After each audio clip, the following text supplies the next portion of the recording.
Здравейте, приятели и почитатели на спортната табла. Казвам се Никола Нелев, съм на 13 години от Велико Търново.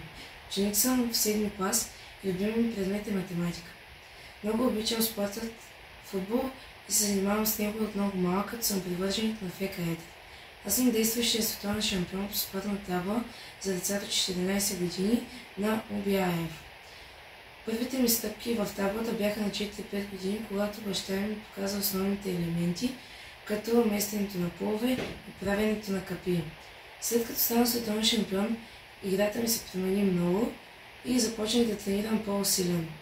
И играх много повече мачове, отколкото преди. На първия ми турнир във Варна на живо се запознах с някои от водещите играчи в таблата, като бяха Божидар, Янко и Росен Пенчев. Благодарен съм им, че ми дадоха познания и съвети за напред в таблата и за моето развитие. Пожелавам успех на всички играчи в турнира.